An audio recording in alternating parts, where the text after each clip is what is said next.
नमस्कार, मैं हूं नगमा। बड़ी खबर में सबसे पहले बात हरियाणा की। हरियाणा के करनाल में कल किसानों ने एक बड़ी सभा करने की योजना बनाई है। मिनी सेक्रेटेरिएट के घेराव का भी ऐलान किया गया है। इसे देखते हुए प्रशासन सतर्क है और करनाल में धारा 144 लगा दी गई है। सभी बड़ी सभाओं पर प्रतिबंध लगा दिया गया है। इसे लेकर किसान नेता गुरनाम सिंह चड़ूनी और प्रशासन के बीच बातचीत हुई है, लेकिन बातचीत में कोई हल नहीं निकला है।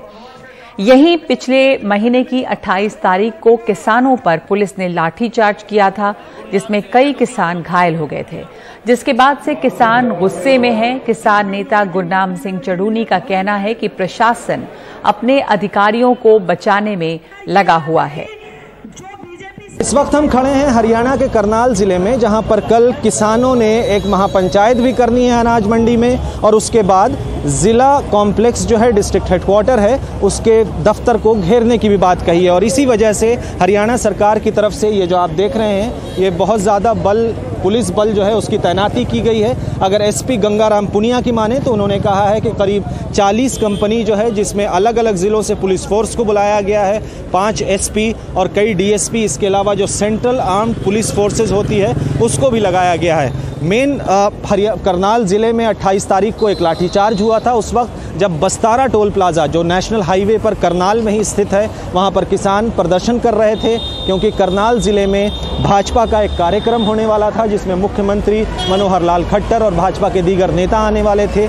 उसको रोकने के लिए जब किसान जा रहे थे तो बस्तारा टोल प्लाजा पर लाठीचार्ज हुआ, जिसमें कई किसान भी घायल हुए और कई पुलिस वाले भी घायल हुए। उसके बाद किसानों ने ये अल्टीमेटम दिया था कि 6 तारीख तक अगर IAS आयुष सिन्हा, जो उस वक्त यहाँ SDM हुआ करते थे, उनकी एक वीडियो वायरल हुई थी जिसमें वो पुलिस वालों को कह रहे थे कि किसानों का सर फाड़ दो।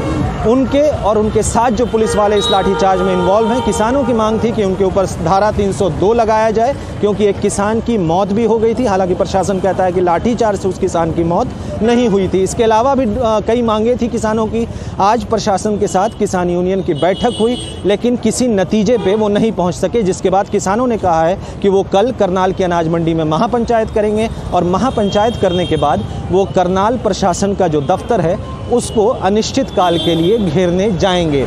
वहीं जो डिप्टी कमिश्नर हैं यहाँ के निशांत यादव, उनका कहना है कि वो किसानों को ऐसा नहीं करने देंगे, हाईवे भी नहीं रोकने देंगे, जो कि नेशनल हाईवे है, दिल्ली से चंडीगढ़ की तरफ जाता है, और उसी को रोकने के लिए या किसी अप्रिय घटना को रोकने के लिए इस पुलिस बल की तैनाती की गई है। इसके अलावा करनाल ज़िले में आज दोपहर 12:30 बजे से कल रात 12 बजे तक के लिए इंटरनेट सुविधा बंद कर दी गई है। मोबाइल इंटरनेट की जो सुविधा है उसे बंद कर दिया गया है।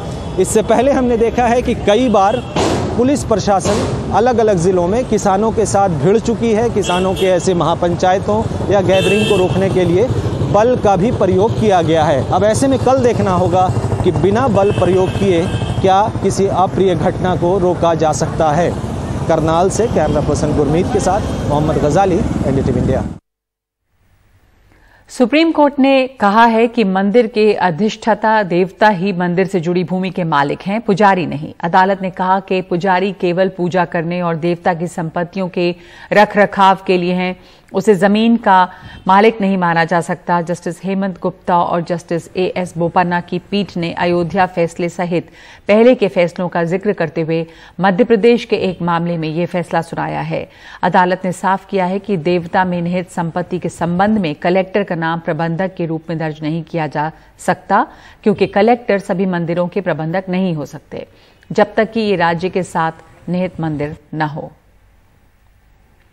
सुप्रीम कोर्ट ने ट्राइब्यूनलों और नियुक्ति और नए कानून पर केंद्र सरकार को आड़े हाथों लिया है। अदालत ने साफ किया है कि या तो 1 हफ्ते में नियुक्तियां हो, नहीं तो कोर्ट आदेश जारी करेगा। को साफ किया है कि वो सरकार से टकराव नहीं चाहता, लेकिन केंद्र की मोदी सरकार अदालती आदेशों का सम्मान नहीं कर रही है। अदालत ने यह भी कह डाला कि सरकार अदालत के धैर्य की परीक्षा न ले। न्यायिक व्यवस्था के भीतर ट्राइब्यूनल कई अहम विवादों को निपटाने का जरिया होते हैं, लेकिन पहले उनकी खाली जगह भरी जाए तब तो विवादों को निपटाएं। दरअसल देश भर के ट्राइब्यूनल में करीब 240 पद खाली पड़े हैं। इसको लेकर सुप्रीम कोर्ट वक्त वक्त पर आदेश जारी करता रहा है, लेकिन केंद्र की तरफ से कदम नहीं उठाया गया। लिहाजा सुप्रीम कोर्ट को इस मामले में अब कड़ा रुख अपनाना पड़ा है। देश के मुख्य न्यायाधीश N V. Ramana, justice D Y. Chandrachud और जस्टिस एल. नागेश्वर राव की बेंच ने सुनवाई के दौरान ट्राइब्यूनल रिफॉर्म्स एक्ट 2021 पर भी नोटिस जारी किया। अदालत ने केंद्र से कहा कि आप सुप्रीम कोर्ट के आदेश के खिलाफ कोई कानून नहीं बना सकते। आप एक कानून के रद्द होने के बाद दूसरा कानून ले आते हैं। नया ट्राइब्यूनल एक्ट पहले अदालत द्वारा रद्द किए कानून की नकल है। अदालत ने चेतावनी दी है कि केंद्र या तो एक हफ्ते के भीतर खुद ही नियुक्तियां करे, वरना सुप्रीम कोर्ट इस संबंध में आदेश जारी करेगा। नई दिल्ली से आशीष भार्गव की रिपोर्ट, एनडीटीवी इंडिया। और मुंबई में कोरोना संक्रमण के मामले 3 हफ्तों में 38% बढ़ गए हैं। सुनने की समस्या सामने आ रही है, मुंह सूखने की प्रॉब्लम, आंख आना, ये नए लक्षण हैं। कोविड टास्क फोर्स ने नए लक्षणों को लेकर लोगों को सतर्क किया है। बीते 16 अगस्त को मुंबई ने दूसरी लहर का सबसे कम संक्रमण का आंकड़ा दर्ज किया था, 190। अब 20 दिनों में ही कोरोना के मामले दोगुना से भी बढ़कर एक दिन में 500 के करीब नजर आते हैं। मुंबई में 20 दिन पहले की तुलना में एक्टिव पेशेंट 38% बढ़ गए हैं, तो पॉजिटिविटी रेट जो 0.7% थी वो बढ़कर 1.15% पर आ चुकी है। इन्हीं 20 दिनों में सील की गई इमारतें भी 21 से बढ़कर 44 यानी लगभग दोगुनी हो चुकी हैं। बढ़ते मामलों के बीच महाराष्ट्र कोविड टास्क फोर्स ने नए लक्षणों को लेकर भी सतर्क किया है। कोविड के आम लक्षणों में बुखार, सूखी खांसी, स्वाद या गंध की कमी, गले में खराश, सिर दर्द, थकान तो शामिल है ही, पर अब नए लक्षणों में सुनने की समस्या, मुंह सूखना, तेज सिर दर्द, कंजक्टिवाइटिस यानी आंख आना, स्किन रैशेज यानी स्किन में जलन, लाल चकत्ते दिखना, दस्त और ठंड लगना या चक्कर आना जैसी समस्याएं भी शामिल हैं। इस बार लक्षणों की शुरुआत में ही कमजोरी और बदन दर्द तेज या तीव्र दिख रहे हैं। एक्सपर्ट्स बताते हैं कि फिलहाल करीब 40% कोविड मरीजों को ऑक्सीजन की जरूरत पड़ रही है। एक और ये पेशेंट है जो 40 इयर्स ओल्ड मेल है, जिसका एडमिशन आज ही हुआ है। ये come with complaints of fever with chills since more than 5 to 6 days. इसमें कुछ अलग था कि as compared to the earlier patient इसमें काफी वीकनेस और बॉडी एक है। कंजक्टिवाइटिस नहीं दिख रहा था, वो अब दिख रहा है। हमें 1-2 केसेस ऐसे भी मिले हैं जिसको हम लोग सेंसरी न्यूरल हियरिंग लॉस बोलते हैं। Dryness of mouth, very very decrease salivation, ये 2-4 मामले जो है उभर कर आ रहे हैं। डेल्टा वेरिएंट का जो गैस्ट्रोइंटेस्टिनल सिम्टम्स के जो मामले थे वो अब भी दिखते हैं। अब भी पेशेंट्स में कई बार जो है शुरुआत पेट खराब होने से चालू होती है, उसके बाद कोविड की डायग्नोसिस होती है।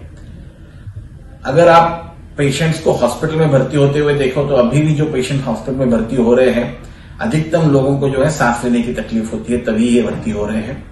स्वाभाविक है उस वक्त उनको ऑक्सीजन भी लग रहा है, पर जो पहली और दूसरी वेव के अगर हम लोग अगर उसका कंपैरिजन करें तो ऐसे कोई अलग लक्षण, अलग चिंताजनक लक्षण नहीं दिख रहे हैं। अभी तक जो भी पेशेंट आए हैं उनमें 30 to 40% पेशेंट को ऑक्सीजन की ज़रूरत है, बाकी नॉन-O2 पेशेंट ही थे। तो जो सेकेंड वेव का ट्रेंड है, by and large oxygen requirement के लिए मेरे हिसाब से मेरा पर्सनल व्यू है कि उसी तरह रहने वाला या मार्जिनल राइज होगी, कुछ ज़्यादा उसमें फ़र्क दिखेगा ऐसा मुझे पर्सनली नहीं लग रहा। कोविड सेंटर्स में बड़ी संख्या में बेड खाली हैं, पर शहर में जिस तरह से बीते करीब 3 हफ्तों में मामले बढ़े हैं, उससे पूरी व्यवस्था अलर्ट पर है। मुंबई से पूजा Bhardwaj, NDTV India.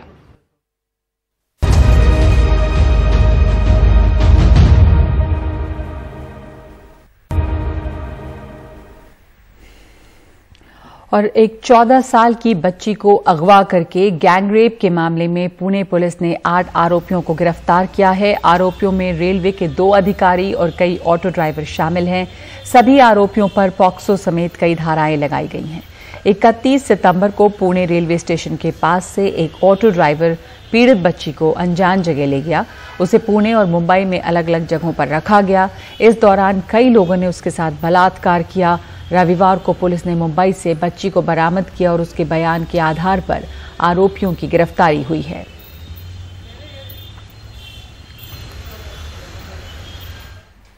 Social media पे दोस्ती किस तरह जी का जंजाल बन जाती है और लोग ठगे जाते हैं, अब ये छुपा नहीं है। इसके बावजूद दिल्ली के एक डॉक्टर को हनी ट्रैप में फंसाकर करीब 2 करोड़ रुपए उससे लूटे गए। डॉक्टर की शिकायत पर यवतमाल पुलिस ने मामला दर्ज कर 21 साल के युवक को गिरफ्तार किया है। युवक के पास से 1 करोड़ 72 लाख रुपए बरामद हुए हैं। सोशल मीडिया पर इस प्रोफाइल ने दिल्ली के एक डॉक्टर को इस कदर मोहपाश में बांध लिया कि डॉक्टर ने अपनी गाड़ी कमाई इसकी बहन को अपहरणकर्ताओं से छुड़ाने में लगा दी। लेकिन जब हकीकत सामने आई तो डॉक्टर साहब ने सिर ढूंढ लिया। इंस्टाग्राम पे से उनका एक अनन्या सिंह बिरला नाम की एक मॉडल से पहचान हुई थी और इस दोस्ती की वजह से अनन्या ने उनको कहा कि उनकी बहन किडनैप है, इसलिए उनको पैसे चाहिए और उस पर विश्वास रख के डॉक्टर साहब ने ये व्यक्ति को पैसे देने के लिए यवतमाल आए 15 दिन पहले और ये पैसे रिसीव करने के लिए एक लड़का आया था और बाद में उनको पता चला कि अनन्या सिंह बिरला का जो इंस्टाग्राम अकाउंट है वो बंद हो चुका है और ऐसी कोई व्यक्ति नहीं है। पुलिस के मुताबिक शिकायत मिलने पर साइबर सेल की मदद से जब टीम यवतमाल में अरुणोदय सोसाइटी पहुंची तो पता चला कि आरोपी कोई और नहीं 21 साल का युवक है जिसका नाम संदेश मानकर है। आरोपी 21 साल का लड़का है, संदेश मानकर उसका नाम है। उस लड़के ने इंस्टाग्राम पे एक फेक प्रोफाइल बनाई थी अनन्या सिंह नाम से एक मॉडल की और उसके अच्छे फॉलोअर्स थे, इसलिए सभी को ऐसा लगा कि ऐसी नाम की व्यक्ति है। पुलिस ने आरोपी संदेश के पास से डॉक्टर से ठगे गए 1 करोड़ 72 लाख रुपए कैश, 4 लाख के सोने के गहने और 4 महंगे मोबाइल फोन, कुल मिलाकर 1 करोड़ 78 लाख रुपए बरामद कर लिए। यवतमाल से प्रसाद नायगांवकर के साथ मुंबई से सुनील सिंह, NDTV इंडिया के लिए।